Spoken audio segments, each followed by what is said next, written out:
Welcome to our channel दोस्तों। Hydrogen chapter है और चैप्टर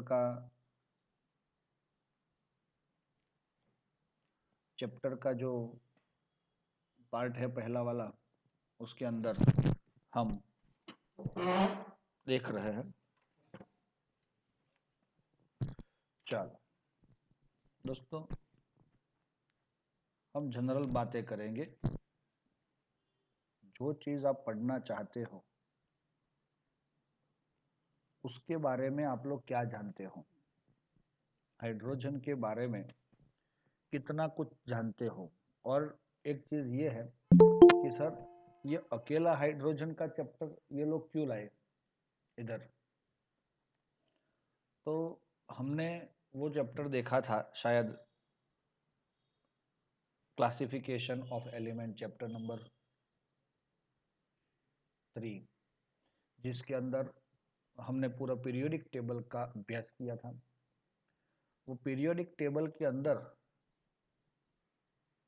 जो जो एलिमेंट्स थे, ये दोस्तों मैं बताता हूँ आपको ये क्या है। हम जो समझने जा रहे हैं वो क्या है, केमिस्ट्री का पार्ट कौन सा है ये। तो इनऑर्गेनिक केमिस्ट्री का जो नाम सुना है आपने,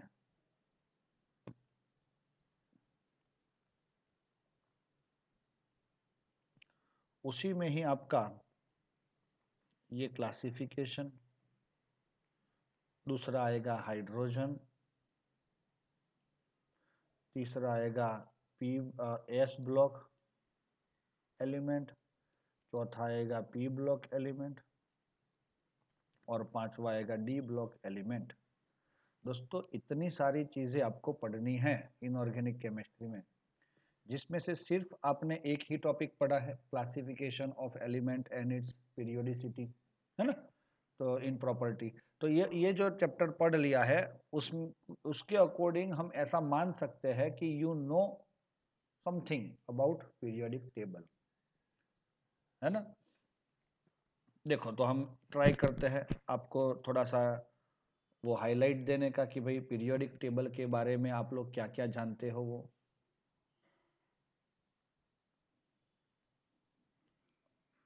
ज्यादा बड़ा हो गया ये।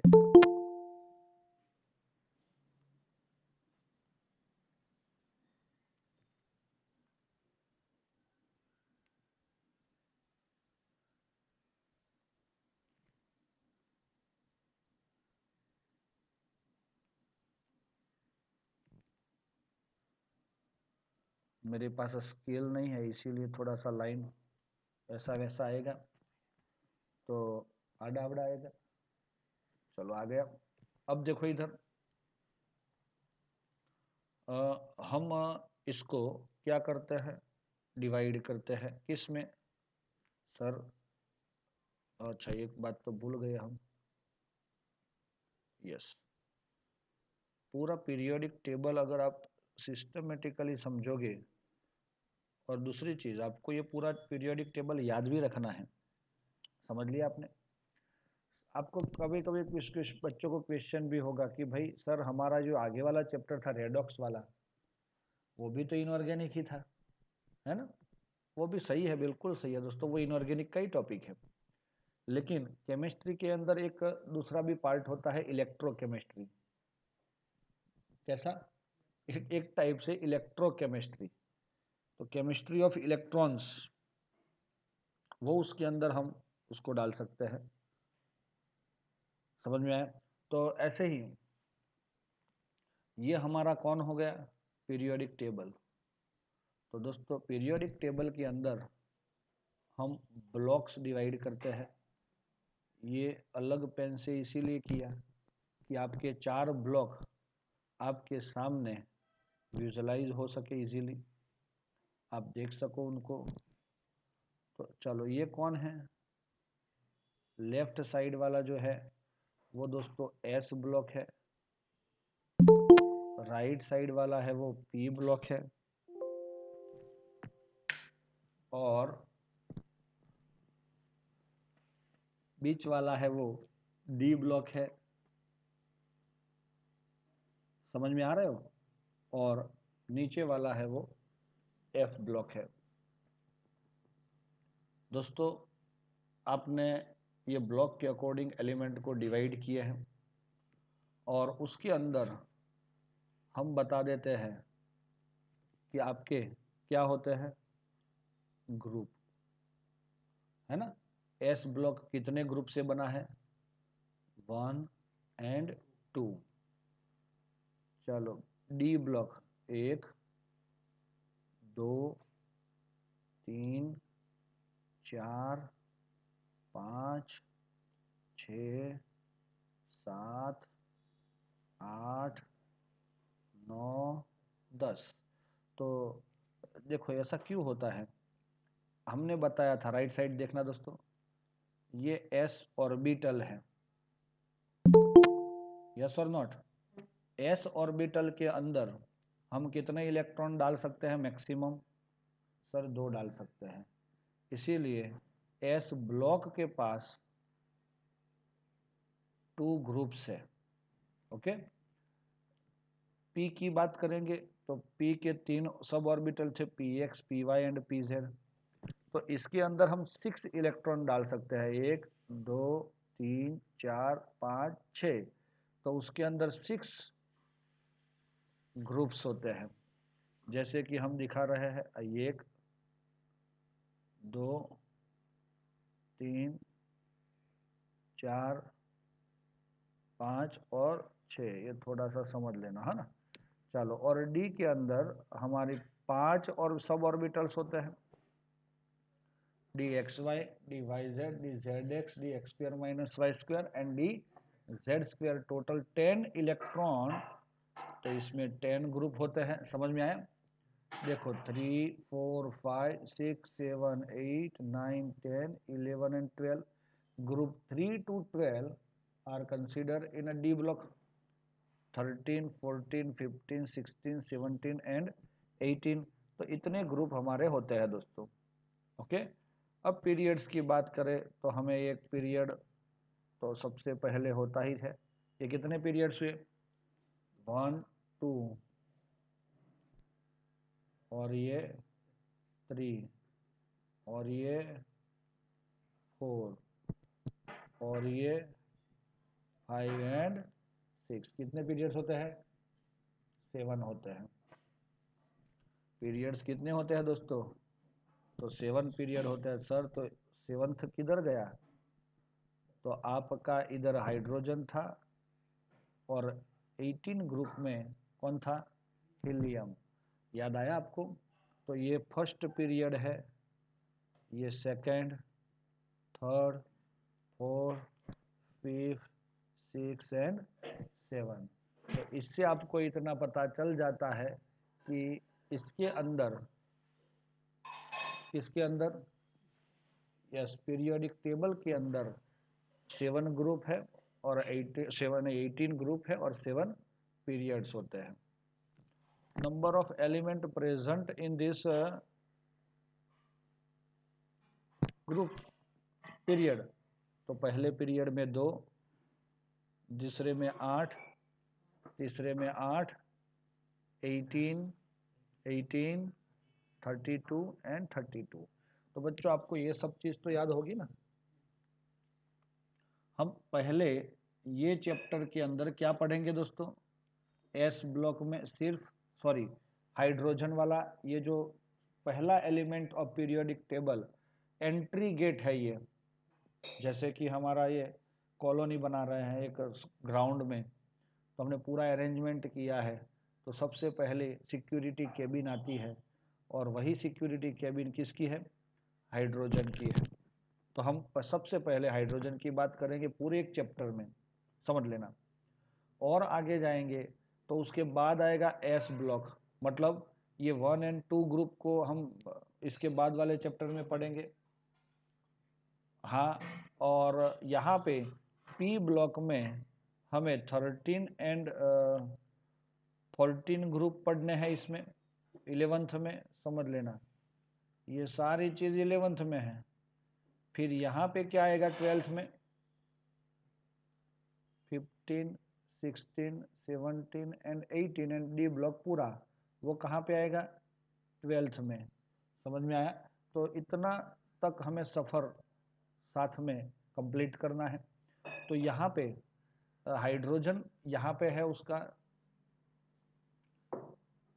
डी ब्लॉक के साथ ही एफ ब्लॉक है। दोस्तों कुछ बच्चों को क्वेश्चन भी होता होगा कि सर डी का हुआ तो एफ का क्या होगा, तो ये सेम ही है और वो 12th में हमें पढ़ना है। तो आप सोच लो, आपको पूरा पीरियोडिक टेबल आने वाला है। आएगा? आ जाएगा, टेंशन नहीं लेना है। लेकिन चलो, आपको इसीलिए हम बता रहे हैं इसको, क्योंकि कहीं ना कहीं इसका नाम आएगा। कोई बच्चा मुझे बोल सकता है कि ये फर्स्ट ग्रुप जो मैंने एरो किया, फर्स्ट ग्रुप के ऊपर नंबर 1 के ऊपर एरो लिखा ना, तो वो उसका नाम क्या है? ये फर्स्ट ग्रुप का नाम कोई बोल सकता है? लिखो तो।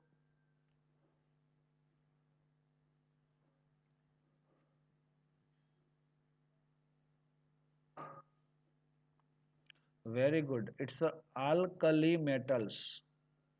ओके, हाँ बिल्कुल सही है। और उसके अंदर कौन कौन आता है? लीना के, रूबी, सीजी, फ्रांस गए। लीना क्या कहती है? रूबी और सीजी कहाँ गए? फ्रांस गए। चलो, सेकंड ग्रुप को क्या बोलते हो?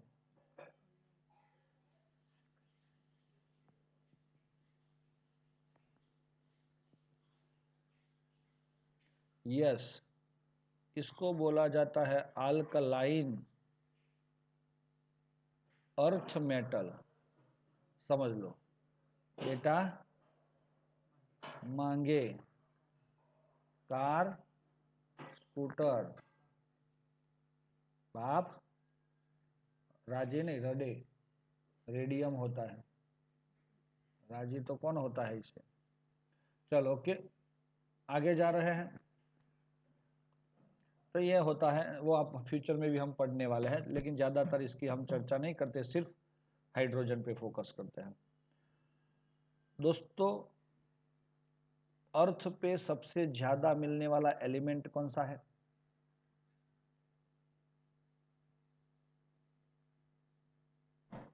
बोलो जल्दी से। हमारा अर्थ है, हम सब लोग रहते हैं उसमें, सबसे ज़्यादा अगर कोई मिलने वाला एलिमेंट हो, आपके ये 1118 में से ही कोई वो एक होगा ना, तो वो कौन है? Kartik, very good. सोचना है हमें कि सर अर्थ पे हमें सबसे ज़्यादा कौन मिलता है?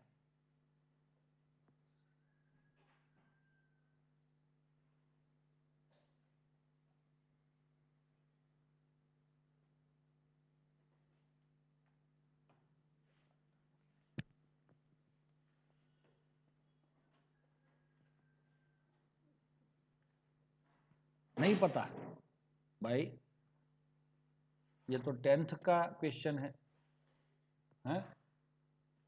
ऐसा थोड़ी चलेगा, ये 10th में आता है।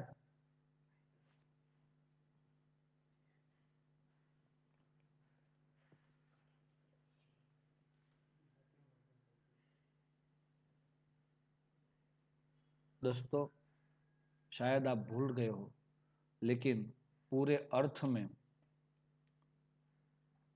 वेरी गुड खुश, पूरे अर्थ में सबसे ज़्यादा मिलने वाला एलिमेंट अगर कोई है बाय मास, हाँ बाय मास मतलब क्या?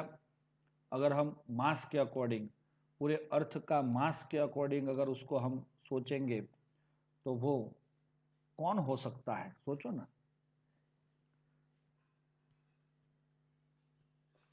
सोचना है हमें, आंसर तो देना ही है, जल्दी से फटाफट। I want answer of all the students. Very good.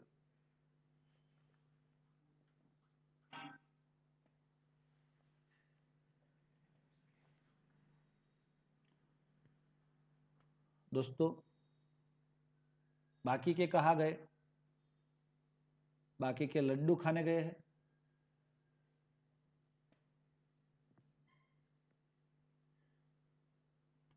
हाँ, हाँ फिर नाइट्रोजन खाओ, हाइड्रोजन खाओ, ऑक्सीजन खाओ, लड्डू भी खाओ। मैथ ही के। चलो अभी हम आपकी जो इच्छा है कि इसका आंसर सर जल्दी से दे दीजिए, तो मैं बताता हूं दोस्तों। अर्थ क्रश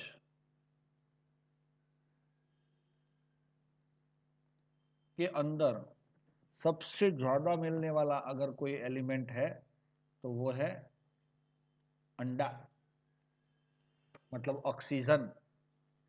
यस भाई, सर ऑक्सीजन तो सिर्फ 21% होता है और नाइट्रोजन 78% होता है, तो नाइट्रोजन सबसे ज्यादा होना चाहिए। मैंने वर्ड यूज किया अर्थ क्रश में, और बाय मास। अगर हम एटमॉस्फेयर में बोलेंगे ऑफ अर्थ, तो आपका कौन आएगा? नाइट्रोजन। ओके, समझ लिया आपने। अर्थ क्रश के अंदर ऑक्सीजन है। सर कहाँ है? तो मैं बताता हूं। अर्थ को आप लोग होल करोगे तो आपको सैंड मिलेगी, है ना? कहाँ तक सैंड मिलेगी? बोर करते करते आप लोग पूरे सामने की ओर निकल जाओ, तब तक वो सैंड मिलेगी। बीच में थोड़ा बहुत लावा भी निकलेगा, फिर आगे सैंड ही मिलती है। तो सैंड का फॉर्मूला जो होता है वो क्या है? SiO2, सिलिका है। और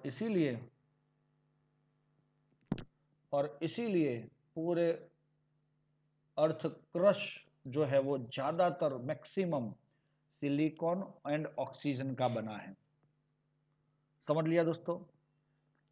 समंदर देखा है सबने?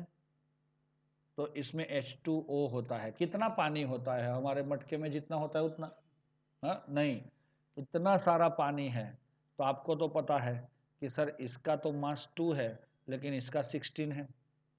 तो इस 18 टोटल मास पानी का एक मॉलिक्यूल का होता है, या तो 18 ग्राम होता है 1 मोल का, तो उसमें से 16 ग्राम तो ऑक्सीजन है। और एटमॉस्फेयर में 21% O2 है। वो चलो वो तो निग्लिजिबल है, वो ज़्यादा नहीं है। लेकिन हमारे ये दो जगह पे इतना ज़्यादा ऑक्सीजन भरा पड़ा है कि almost around 46% of mass of earth is occupied by oxygen. 100 में से सोचो। चलो, एटमॉस्फेयर ऑफ अर्थ, उसके अंदर नाइट्रोजन होता है क्योंकि वो 78% N2 फॉर्म में रहता है। इसीलिए एटमॉस्फेयर में जो गैस होता है वो बस, और कहीं पे नाइट्रोजन का जिक्र नहीं और कुछ कहीं उसका नामो निशान नहीं है। दूसरी चीज, अगर हम यूनिवर्स की बात करें, यूनिवर्स में सबसे ज्यादा अगर कोई एलिमेंट है तो वो कौन है?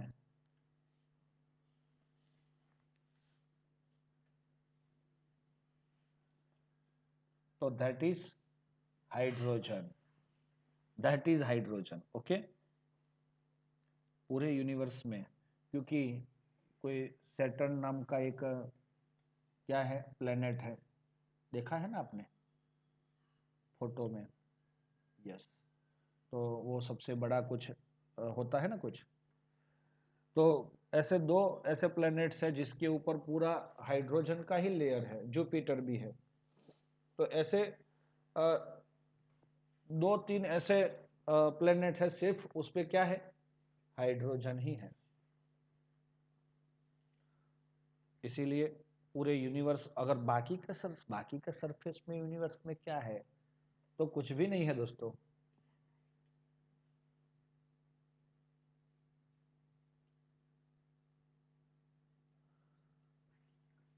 ओके, तो बाकी के एटमॉस्फेयर में no gas, that is vacuum. Okay, इसीलिए वहां पे कोई गैस नहीं होता। लेकिन स्पेसिफिकली जो प्लेनेट होता है, ये देखो प्लेनेट बनाया हमने, उसके कुछ हद के सरफेस तक कुछ गैसेस रहते हैं, वो हम सब लोग जानते हैं। समझ में आए? और इसीलिए सबसे ज्यादा वहां पे हाइड्रोजन होता है। चलो रेडी हो। और ये हाइड्रोजन फर्स्ट नंबर पे आ गया, अभी लास्ट से फर्स्ट पे आ गया, लेकिन पूरे यूनिवर्स में, हमारा अर्थ पे नहीं।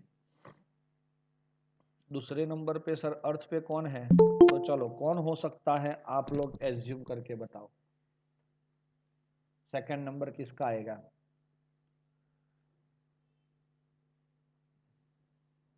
भाई मास की बात हो रही है अर्थ क्रश में।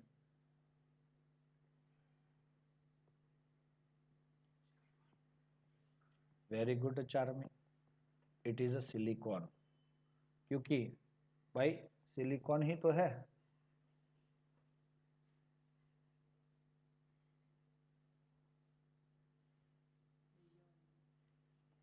ओके दोस्तों, तो ऐसे ही हमें ये पता होना चाहिए। दूसरी चीज़ मैं बताना चाहूँगा आपको, हाइड्रोजन जो है वो हम फ्यूचर का एनर्जी सोर्स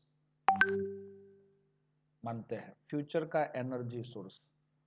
आजकल हम क्या करते हैं, इलेक्ट्रिसिटी प्रोड्यूस करते हैं, यस और नॉट, एनर्जी के लिए। तो वो इलेक्ट्रिसिटी प्रोड्यूस करने के लिए we are using thermal power stations, और वो थर्मल पावर स्टेशन के अंदर हम कोल को जलाते हैं और इलेक्ट्रिसिटी प्रोड्यूस करते हैं टरबाइन पे वो स्टीम वगैरह डाल के। तो इससे क्या होता है, ज़्यादातर कोल हमारा उसमें यूज होता है, बहुत ज़्यादा एनर्जी का वेस्ट हो रहा है। तो इसके अलावा ऐसा कोई ऐसा हम फ्यूल यूज करें कि जो कोल से भी ज़्यादा क्या दे, एनर्जी दे हमें, तो वो हमारा ऐसा फ्यूल है डाईहाइड्रोजन गैस। और इसीलिए दोस्तों फ्यूचर सोर्स ऑफ एनर्जी का मतलब क्या, sun is the source of energy, तो सन के बाद हम हाइड्रोजन को देख रहे हैं, क्योंकि हाइड्रोजन फ्यूल सेल एक आ गया है। जैसे हम हमें चार्जिंग के लिए बैटरी का यूज़ करते हैं, वैसे हाइड्रोजन फ्यूल सेल हम यूज़ करेंगे दोस्तों फ्यूचर में। घर पे ये लाइट बिल वाली सिस्टम बंद हो जाएगी और हाइड्रोजन फ्यूल सेल आ जाएगा। और गवर्नमेंट वाले जैसे अभी गैस की पाइपलाइन देते हैं, वैसे वो लोग हाइड्रोजन की पाइपलाइन देंगे। लेकिन दोस्तों हाइड्रोजन ये गैस इतना खतरनाक है, ब्लास्ट होता है, वो जलने वाला गैस है। इसीलिए उसको हैंडल करने की जो है सिस्टम, वो अच्छे से सेट होनी चाहिए। दूसरी चीज़, उसका प्रोडक्शन सस्ता होना चाहिए। जितना प्रोडक्शन सस्ता, हैंडल तो कर लेंगे हम, लेकिन प्रोडक्शन जितना सस्ता होगा उतना ही वो हमें वाएबल रहेगा। क्योंकि आपने हाइड्रोजन बॉम्ब ऐसा नाम सुना होगा, तो वो भी इस सेंस से बनाए जाते हैं कि भाई वो इतनी ज़्यादा एनर्जी देता है कि जिसकी वजह से ये बहुत ज़्यादा मतलब इकट्ठा हो जाए। जैसे हमने एक बलून देखा है, बलून जब ऐसे ही सिर्फ हवा भरी है और उड़ता है, फूंक मार के नहीं, गैस भर के, तो उसमें क्या होता है दोस्तों, वो गैस हाइड्रोजन होता है। लेकिन अभी वो लोग हीलियम वगैरह गैसेस यूज़ करते हैं। अगर उसमें गलती से हाइड्रोजन गैस भरा है और ब्लास्ट होता है, तो आग भी निकल सकती है उसमें से। तो ये भी आप लोग ध्यान में रखना है। तो इसीलिए एक बहुत बड़ी जो बात है इसके अंदर कि हाइड्रोजन को हम कहाँ पे सोचते हैं, सोर्स ऑफ एनर्जी में सोचते हैं। कुछ बच्चों को ये डाउट होगा कि सर हाइड्रोजन को यहाँ पे बीच में क्यों रखा है। ऐसा दिमाग अगर अच्छा होगा आपका, सोचने वाला दिमाग होगा, तो ही आपको ऐसा विचार आएगा कि सर हाइड्रोजन की प्लेस ये गड़बड़ वाली लग रही है, बेचारा रास्ते में है, कभी कभी ऐसे नीचे गिर जाएगा तो कोई सपोर्ट नहीं है उसके पास। तो ऐसा नहीं है दोस्तों। कभी कभी क्या होता है, कुछ लोगों की आदत होती है दो तरह से लड्डू खाया जाए। जैसे कि कुछ बच्चे ऐसा करते हैं कि स्कूल में भी पढ़ना है और ट्यूशन में भी जाना है, तो दोनों साइड से अगर लड्डू खाने जाते हैं सपोज, तो क्या हो जाता है, बीच में ही रह जाते हैं। तो ऐसा होता है दोस्तों। ऐसे सिर्फ इसके कोचिंग के लिए नहीं बोल रहा मैं, लेकिन जनरली ऐसा होता है। ये कर लूँ, वो कर लूँ, ये बुक पढ़ लूँ, वो बुक पढ़ लूँ केमिस्ट्री की, तो उसमें दोनों साइड से हम फंस जाते हैं और कहीं के नहीं रहते। ऐसा बेचारा हाइड्रोजन के साथ हुआ। अब मैं क्या बताऊँ, उसकी स्टोरी है भाई। वो जो हाइड्रोजन है उसका इलेक्ट्रॉनिक कन्फिगरेशन क्या है, 1s1 है, यस और नॉट। तो हाइड्रोजन क्या बोला पता है? फर्स्ट ग्रुप वाले लोगों के पास गया। कौन से फर्स्ट ग्रुप? मतलब कौन? अल्कली मेटल के पास। क्योंकि आपको पता है कि उनकी कॉमन इलेक्ट्रॉनिक कन्फिगरेशन क्या है, NS1। तो वो बोल रहा है कि आपके सिर पे मैं चढ़ जाऊं, सपोज लिथियम के ऊपर मैं अगर रहूं, तो मेरा इलेक्ट्रॉनिक कन्फिगरेशन बिल्कुल आपसे मैच हो जाएगा। सही है? तो वो बोल रहे हाँ दोस्त सही है, तो आ जाना इधर, ऐसा बोला फर्स्ट ग्रुप वाले एलिमेंट ने। लेकिन वो बोल रहा है कि सही है आप लोगों की बात कि भाई मेरा इलेक्ट्रॉनिक कन्फिगरेशन ऐसा है 1s1 जैसा, मतलब NS1 जैसा, तो मुझे वहाँ पे बिठाना चाहिए और मैं बैठ भी जाऊँ। लेकिन लोचा क्या है कि इसके पास एक इलेक्ट्रॉन गेन करके, अगर वो एक इलेक्ट्रॉन गेन करेगा, है ना, तो हीलियम के जैसा बन जाएगा ना। हाइड्रोजन अगर एक इलेक्ट्रॉन गेन करता है तो उसका इलेक्ट्रॉनिक कन्फिगरेशन क्या बना, 1s2। तो 1s2 तो मैं तो हीलियम के जैसा हूं, हीलियम मतलब इनर्ट के जैसा। अच्छा, तू भाई ऐसा भी सोचता है कि मैं सबसे ज्यादा रिएक्टिव हूँ अल्कली जैसा? दुनिया में जितने भी एलिमेंट है उसमें सबसे ज्यादा रिएक्टिव कौन? अल्कली मेटल्स, मतलब पहले ग्रुप वाले। और इस इधर आके बोलता है कि नहीं, मैं तो सबसे वो लिस्ट जो है रिएक्टिव, मतलब इनर्ट गैसेस, उनके जैसा लग रहा हूं। अब तो ये रास्ते में अटक ही जाएगा। ओवर स्मार्ट बन रहा है। क्या बन रहा है? Over smart. और कुछ चीज़ों में अगर उसकी सिमिलैरिटी कर दी, तो फिर लिथियम मतलब अल्कली मेटल और जो आपका 18 ग्रुप के इनर्ट मेटल थे, वो लोगों ने उसको लात मार के भगा दिया कि भाई तू ऐसा बोल रहा है, उधर भी लड्डू खाना है, इधर भी खाना है, तो तू इधर ही रह, क्योंकि तेरी कुछ जो है प्रॉपर्टीज वो हमें नहीं मिलती। समझ में आया? तुम्हारा नेचर ऐसा है। मैं बताता हूँ सबसे पहली बात। पहले ग्रुप से उन्होंने कंपेयर किया, पहले ग्रुप वाले अल्कली से, डेल्टा IH को। क्या भाई? Delta IH। मैं पहला ग्रुप बोलूं मतलब आपका सीधी नजर किस पे जानी चाहिए? ये आपके स्क्रीन पे लिथियम वाले लाइन पे जानी चाहिए, ऊपर से नीचे तक। तो उनकी इलेक्ट्रॉनिक कन्फिग्रेशन NS1 है, तो डेल्टा IH कैसी होगी उसकी? बहुत लेस, क्योंकि उनकी साइज भी सबसे बड़ी है। लेकिन हाइड्रोजन को पूछा, दोस्त हमारी डेल्टा IH मतलब आयोनाइजेशन एंथैल्पी बहुत कम है, तेरी क्या है वो बता। तो वो बेचारा फंस गया कि नहीं, मेरा तो ऐसा हो नहीं, मुझे तो ज़्यादा इलेक्ट्रॉन एनर्जी चाहिए क्योंकि मैं सबसे छोटा हूँ। नहीं समझे? तो इसीलिए ये वहाँ पे मैचिंग नहीं हुआ, किसका? आयोनाइजेशन एंथैल्पी से वो नहीं हुआ। दूसरी चीज़, अल्कली के साथ हम उसको क्या करते हैं? मैच करते हैं। नॉट मैच किसके साथ? Delta IH। दूसरा बोल रहा है कि हम सब लोग मेटालिक है, ये मेटल है ना, अल्कली मेटल है खुद, तो हम सब लोग तो मेटल है, और तू क्या है बता? तो वो बोल रहा है मैं तो नॉन मेटल हूँ, तो जो भाई अपने घर पे जा, इधर तू हमसे सेट नहीं हो पाएगा। सिर्फ इलेक्ट्रॉनिक कन्फिग्रेशन है।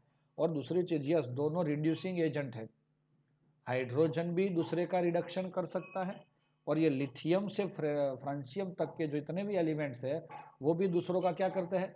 कैसे करते होंगे सर ये रिडक्शन, ये हमें पता ही है।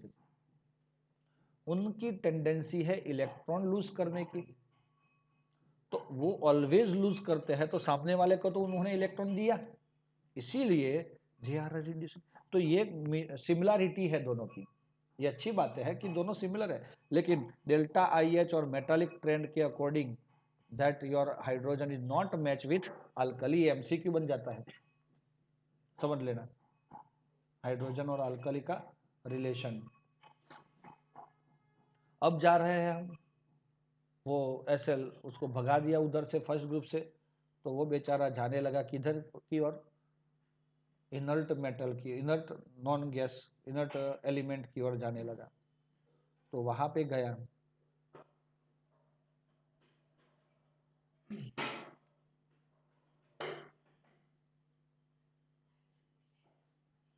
तो सबसे पहली बात वो हुई कि भाई तुम्हारा इलेक्ट्रॉनिक कॉन्फ़िगरेशन हमसे मिलता जुलता तो है, वो सही बात है, लेकिन तू, अच्छा सॉरी, मैं इनर्ट गैस की बात नहीं कर रहा हूँ दोस्तों, क्योंकि वो एक इलेक्ट्रॉन गेन करके वो इनर्ट गैस जैसा बन रहा है, मतलब वो किसके जैसा होना चाहिए, 17 ग्रुप के जैसा होना चाहिए, NH2NP5 के जैसा। कैसा होना चाहिए, NH2NP5 मतलब 17 ग्रुप, और 17 ग्रुप में क्या आता है,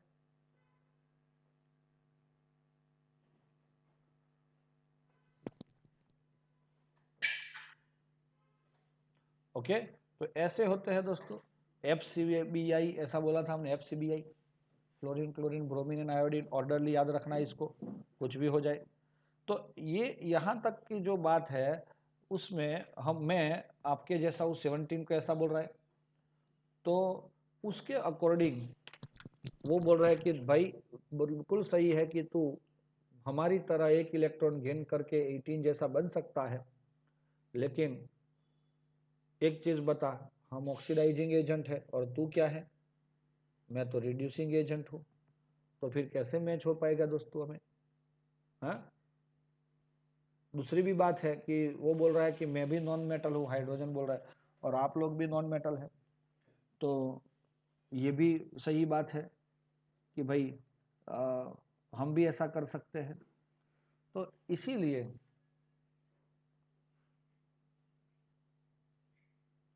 कुछ हद से उसमें सिर्फ एक ही चीज ज्यादातर उसको निग्लेक्ट करती है, कौन सी, ऑक्सीडाइजिंग एजेंट टेंडेंसी, तो वहां पे भी वो मैच नहीं किया, और इसीलिए उसको रास्ते में ही लटक जाना पड़ा।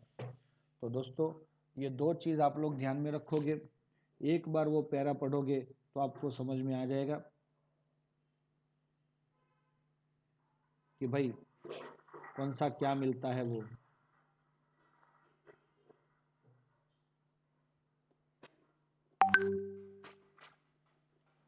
ओके,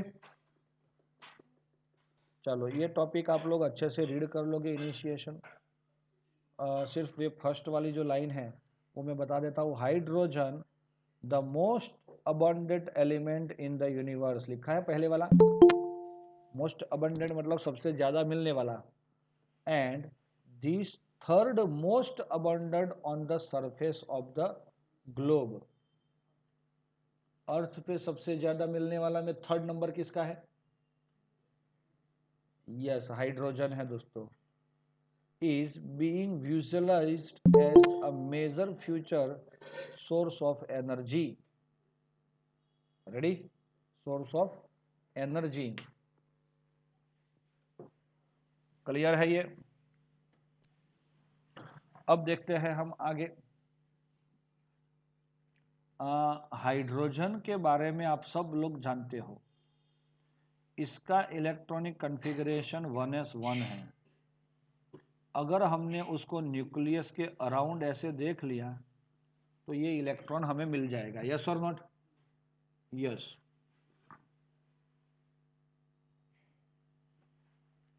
अब क्या हुआ, अगर इसमें से एक इलेक्ट्रॉन निकल गया तो अब इसका इलेक्ट्रॉनिक कॉन्फ़िगरेशन 1s भी 0 हो गया, तो अब इसका जो साइज है, शेप है, वो कैसा हो गया, सिर्फ न्यूक्लियस, क्या हो गया, सिर्फ न्यूक्लियस। दूसरी चीज, हाइड्रोजन के पास एक प्रोटॉन है, वो कहाँ पे होता है, न्यूक्लियस में, और उसके पास एक इलेक्ट्रॉन है, वो कहाँ होता है, ऑर्बिट में। ऑर्बिट एंड ऑर्बिटल, ये दो चीज आप लोग कंफ्यूज मत होना। ऑर्बिट मतलब ऐसे जो सर्कल हम दिखाते हैं उसको क्या बोलोगे आप लोग? ऑर्बिट।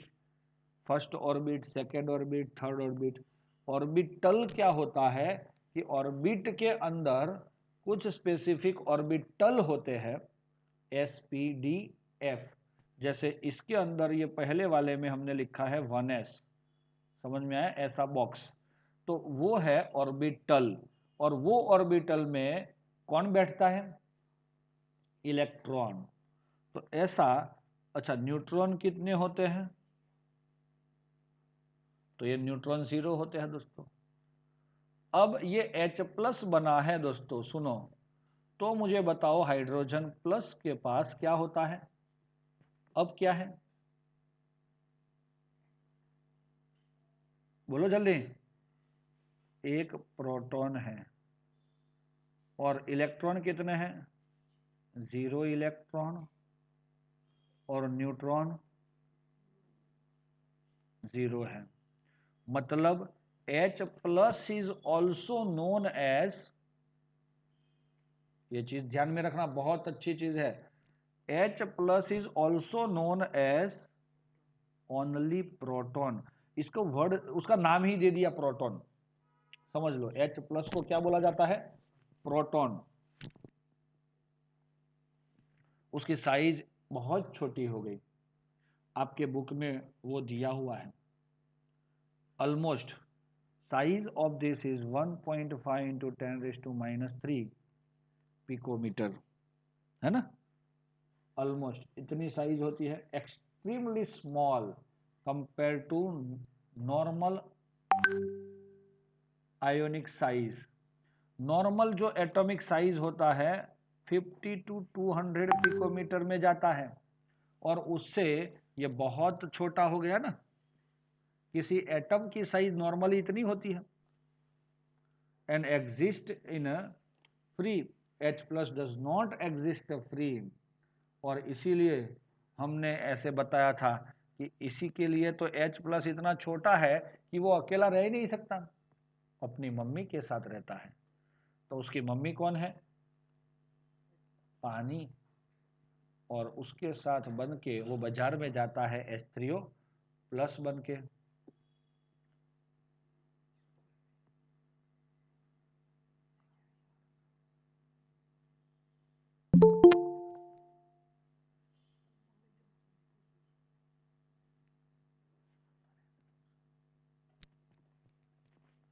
ओके दोस्तों, मेरे ख्याल से आपको समझ में आ गया होगा।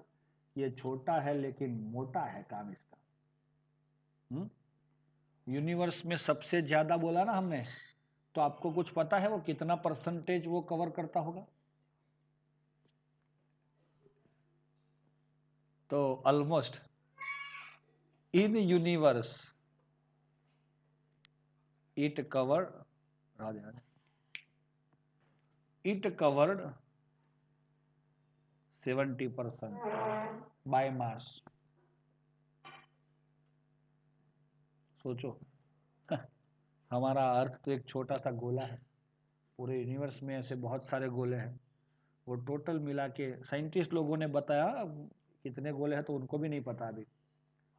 हाँ, फिर भी लेकिन उन्होंने जितने पता है उसमें से उन्होंने बता दिया कि इतने परसेंटेज हैं।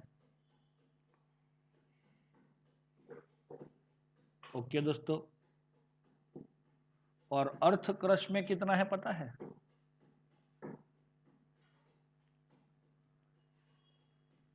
ओनली 0.15% H2 है, hydrogen abundant.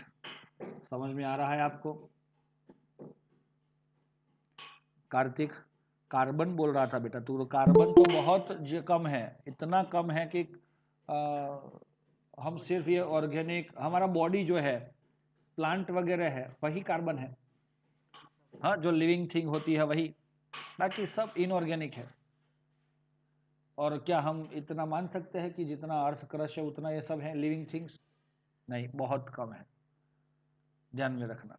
Petrol diesel kerosene बहुत कम है, कॉल बहुत कम है, तो ऐसे हम मान सकते हैं कि कार्बन आता तो होगा रास्ते में कहीं ना कहीं, लेकिन उसका प्रोपोर्शन बहुत कम होता है।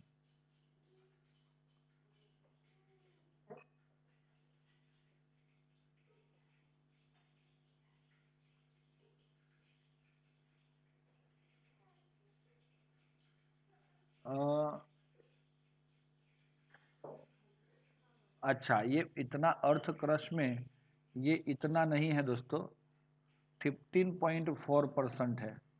तो ये क्या है, तो ये ऐसा बोल रहे हैं कि जो यूनिवर्स है टोटल, उसका कितना परसेंटेज अर्थ क्रस्ट में है, तो यूनिवर्स से 0.15,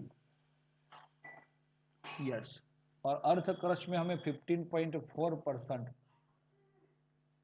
इन अ कंबाइंड फॉर्म, सही है।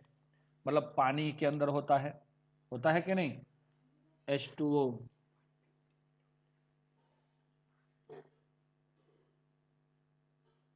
यस यस, ये लाइट नेचर ऐसा लिखा उसका nature,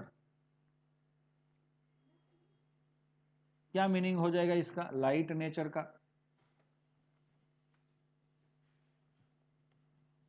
hydrogen has a light nature, हल्का है, हल्का है, हल्का, हल्का मतलब कैसा, वजन में, मास में, समझ में आया? तो क्योंकि हाइड्रोजन का 1H1 है, तो हाइड्रोजन उसका मास भी कितना है, 1 ही होता है, तो ये बहुत ही छोटा होता है। चलो अब हम देखने जा रहे हैं उसके आइसोटॉप्स। दोस्तों आइसोटॉप क्या होते हैं?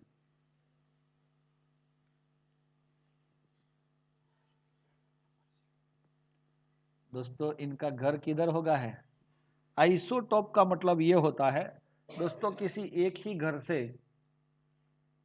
एक ही स्कूल में 3 बच्चे पढ़ रहे हैं, एक ही घर के 3 बच्चे एक ही स्कूल में पढ़ रहे हैं। सोचो, एक पढ़ रहा है फर्स्ट स्टैंडर्ड में, एक पढ़ रहा है 5th स्टैंडर्ड में, और एक पढ़ रहा है 11th स्टैंडर्ड में। अब दोस्तों इनका जो है प्लेस सेम है, एक ही घर से आते हैं, मतलब उनका जो पोजीशन है, अरेंजमेंट है, उसकी जगह तो सेम है ना, लेकिन सबका अगर मास चेक किया जाए तो डिफरेंट है, भाई है कि नहीं है? तो हाइड्रोजन को हमने वो पीरियोडिक टेबल में जो पहला पोजीशन दिया हुआ है, बीच वाला, समझ में आया यहाँ का? तो ये आइसोटॉप जो होते हैं, हाइड्रोजन के अगर आइसोटॉप है तो सबकी पोजीशन तो यही है, उसको कोई अलग स्थान थोड़ी मिलेगा, नहीं मिलेगा, एक ही घर में रहना है सबको।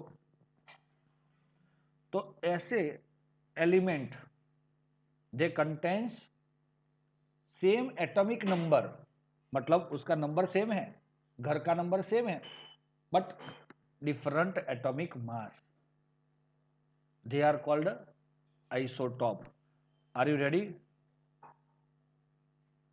Same atomic number and different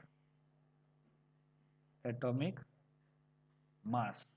हो गया दोस्तों, आपने देखा ये 3 बच्चे था, है ना, ए बी और सी, चिंटू पिंटू और टिंटू, तो ये तीनों के घर का नंबर तो सेम है, एटॉमिक का नंबर सेम है, लेकिन मास डिफरेंट है, तो इनको आइसोटॉप बोला जाएगा।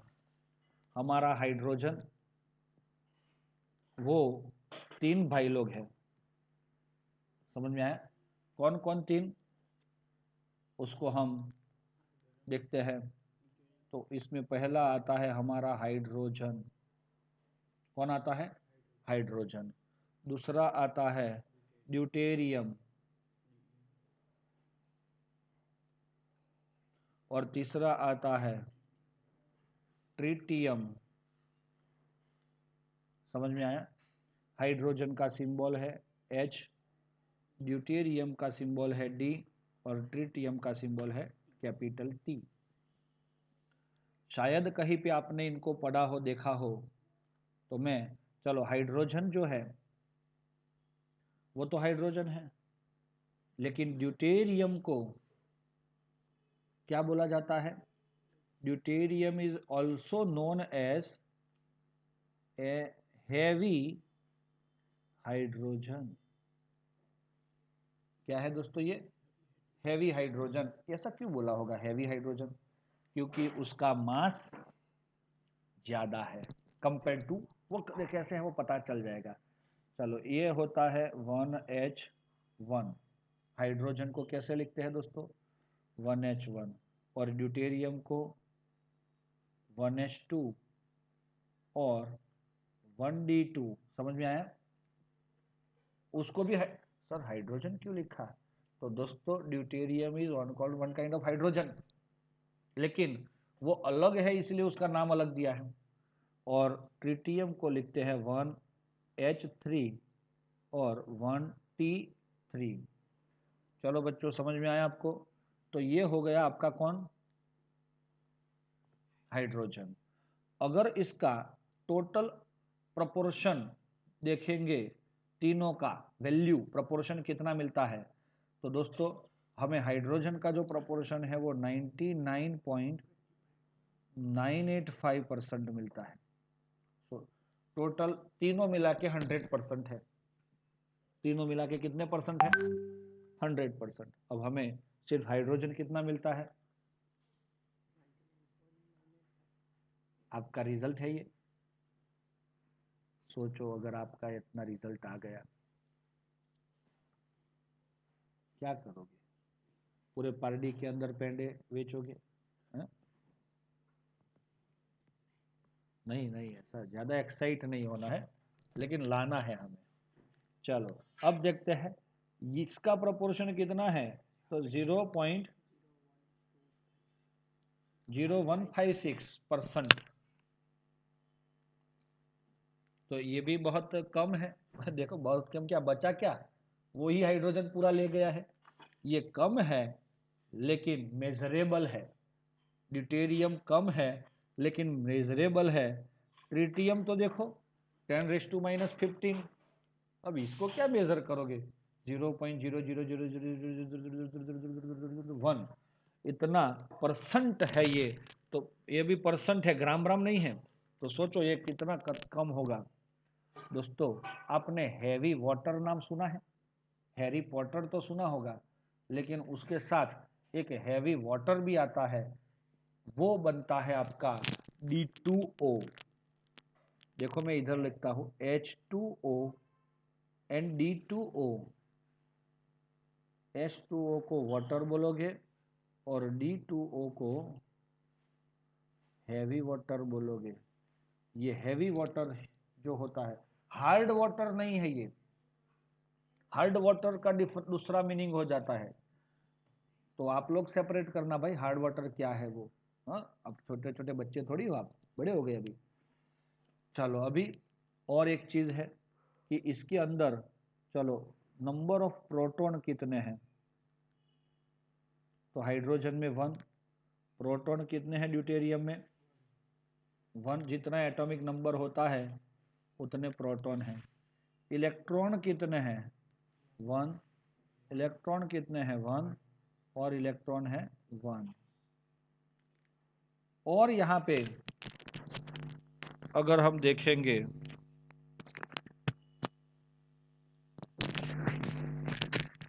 तो हमें क्या मिलेगा? न्यूट्रॉन 0। अरे रे रे रे रे रे, न्यूट्रॉन 0 है। और यहाँ पे न्यूट्रॉन कितना है? 1। और यहाँ पे न्यूट्रॉन 2 है। तो इसीलिए हाइड्रोजन हमारा सबसे अलग है दोस्तों। और ज्यादातर जो भी कंपाउंड हम देखते हैं उसमें क्या दिखता है आपको? हाइड्रोजन ही होता है 1H1 वाला। ड्यूटेरियम ज्यादातर नहीं होता दोस्तों, है ना? क्लियर है ये? यस और नॉट? Yes yes. दोस्तों, एक ट्रिटियम के बारे में मुझे आपको कुछ बताना है। ये ट्रिटियम जो है ना, वो रेडियो एक्टिव है।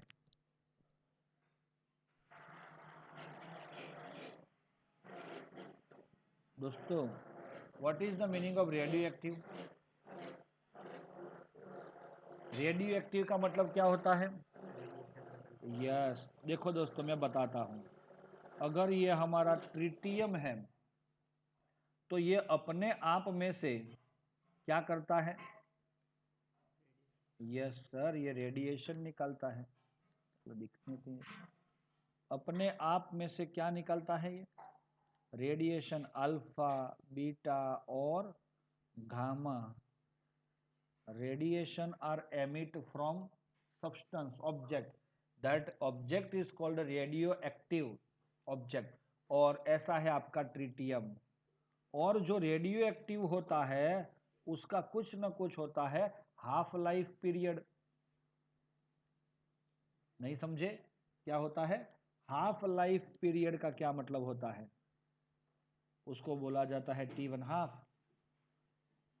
12.13 ईयर्स। दोस्तों, क्या do you know about half life period? जल्दी बोलो यार।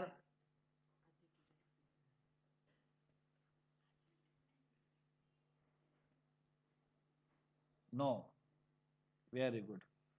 चलो, तो हम किसके लिए हैं? समझाने के लिए ही है। तो चलो समझा देते हैं कि भाई हाफ लाइफ पीरियड क्या होता है। सिंपल लॉजिक समझ लो। सपोज आप मार्केट में गए हो एप्पल लाने के लिए। क्या लाए? एप्पल। लेकिन सपोज वो एप्पल रेडियो एक्टिव है। सपोज वो एप्पल कैसे है? Radio active. अब आप ऐसा मत समझना कि सर वो मुझे रेडिएशन करेगा, मुझे रेडिएशन लगेगा। वो आप रेजिस्ट हो रेडिएशन से, ऐसा आपने बख्तर पहना है, या तो आपने ऐसा लेयर बना दिया है अपने आसपास कि आपको वो रेडिएशन का इफेक्ट नहीं हो रहा है। लेकिन आपने ऐसा सोचा कि वो एप्पल क्या है? रेडियो एक्टिव है। तो अगर वो एप्पल रेडियो एक्टिव है, देखो ये एप्पल है,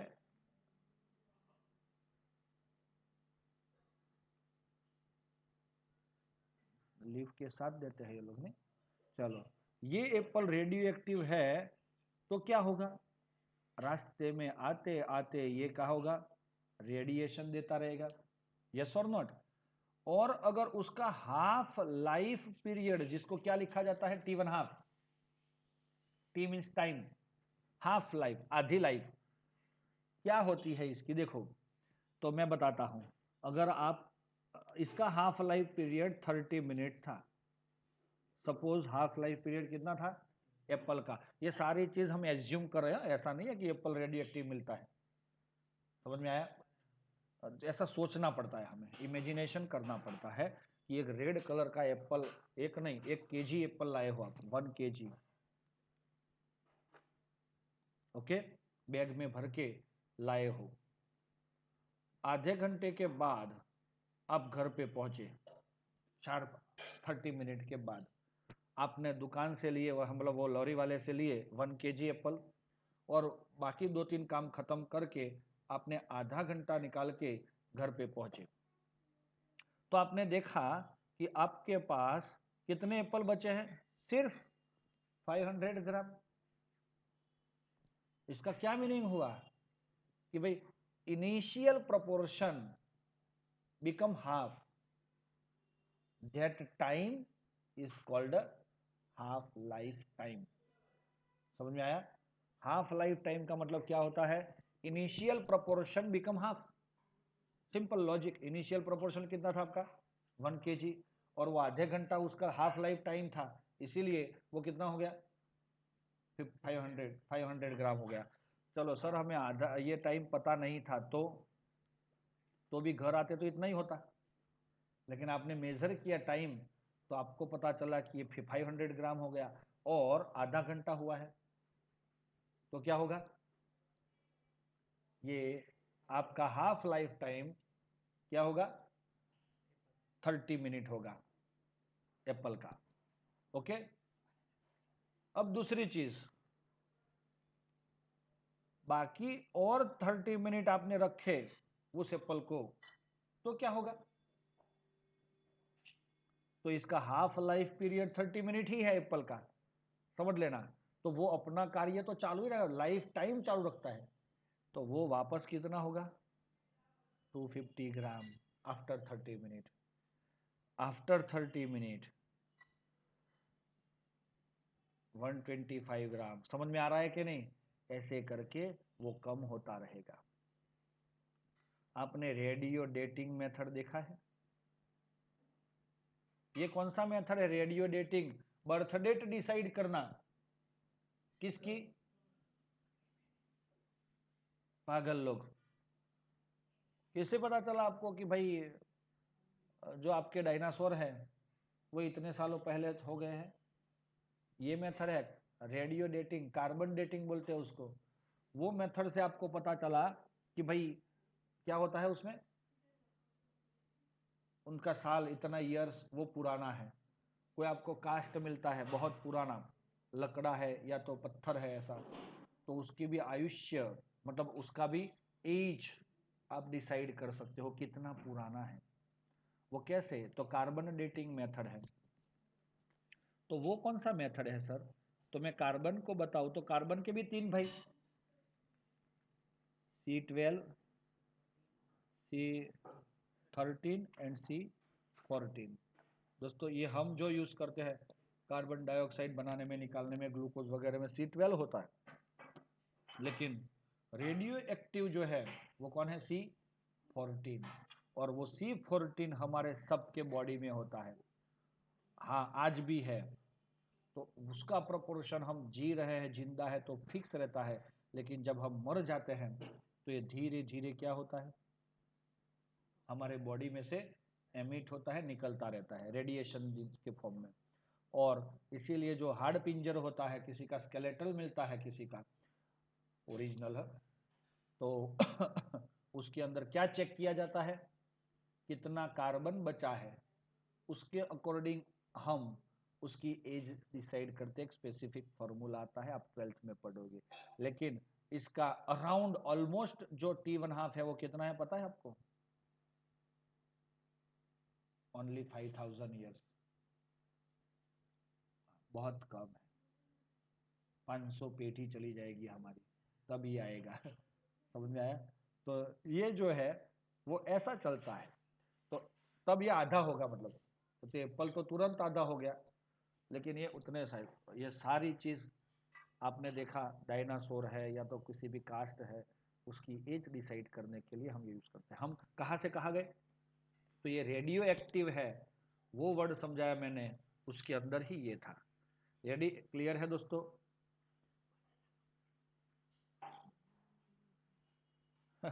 मुझे कोई पूछ रहा है कि बनाना में भी ऐसा होता है, मैंने बोला एप्पल में ऐसा होता है, ऐसा बोला मैंने।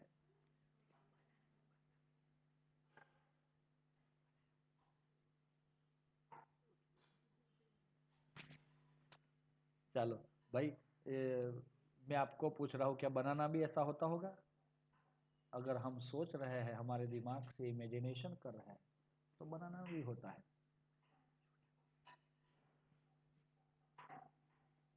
चलो ओके। तो अब ये टेबल को मैं सिर्फ आपको स्टडी करवा लेता हूँ। रिलेटिव अबंडेंस मतलब एक दूसरे के रिलेशन में, ये 99.985, ये 0.0156 और 10⁻15।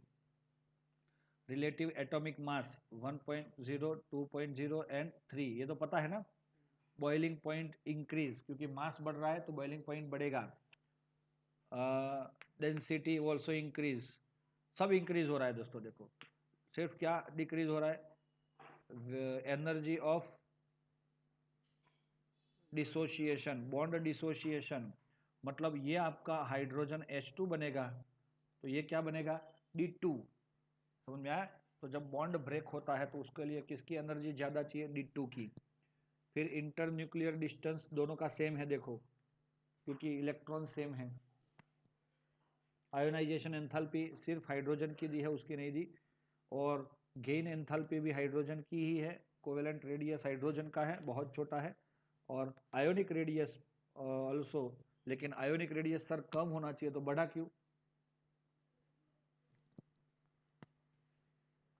यहाँ पे देखो आयोनिक रेडियस एटॉमिक रेडियस से क्या होना चाहिए? 37 है और 208 है, तो क्या होना चाहिए? कम होना चाहिए ना आयोनिक रेडियस, लेकिन यहाँ पे बड़ा क्यों?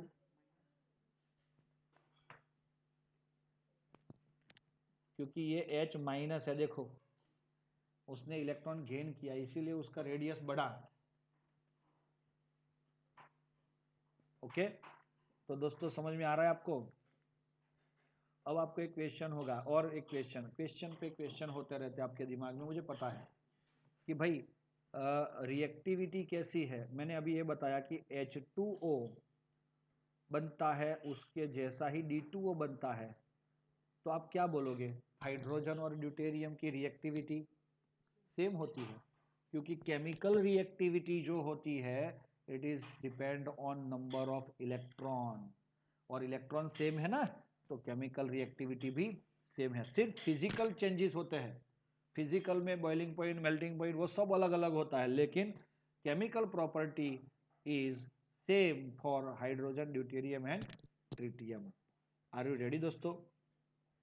ये सिर्फ हमने आज इनिशियल बातें पढ़ी है, कल से हम इसको ज़्यादातर इसके अंदर जाएंगे, अंदर इतने अंदर जाएंगे कि बहुत बड़ा मज़ा आ जाएगा यहाँ पे। चलो क्लियर है दोस्तों? Thank you very much.